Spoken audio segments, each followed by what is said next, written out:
السلام علیکم پیارے وعلیکم السلام. میرا سوال ہے کہ جب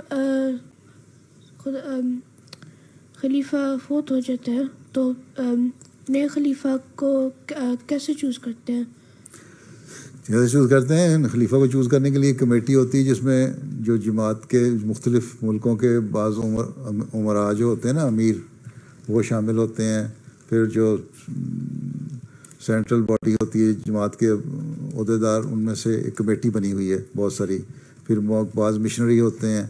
اس طرح کوئی 200-300 آدمی ہوتے ہیں، ٹھیک ہے، جو ایک کمیٹی بنی ہوتی ہے. ان کو پہلے ہی بتایا یہ ہوتی ہے کمیٹی.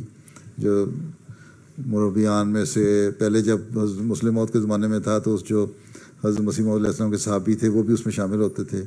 پھر اس کے بعد صحابیوں کے بڑے بیٹے شامل ہونے لگ گئے، لیکن اب نہ صحابی کے بڑے بیٹے رہے نہ صحابی رہے.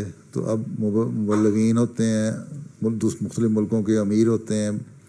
اور اسی طرح جو سینٹرل ہیڈ کوارٹر ہے وہاں انجمن کے اور تحریک جدید کے ناظر اور وکیل کہلاتے ہیں نا، ان کے ہیڈ وہ ہوتے ہیں. وہ پھر اکٹھے ہوتے ہیں. ان میں سے جو سینئر موسٹ ہوتا ہے نا، وہ اس کو پریزائڈ کرتا ہے کمیٹی کو، ٹھیک ہے.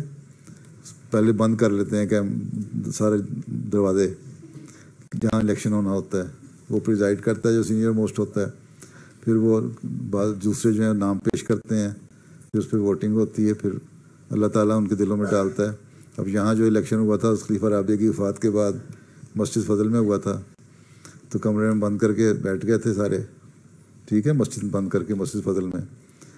اور اس میں پھر نام پیش ہوئے. اور بعض لوگ کہتے تھے ہمارے دل میں یہ تھا کہ ہم نے کسی اور کو ووٹ دینا ہے یا نام پیش کرنا ہے، لیکن اللہ تعالیٰ نے ہمارے دلوں کو اس طرح قابو کر لیا کہ ہمارے ہاتھ کھڑے ہو گئے میرے حق میں، میرے لیے.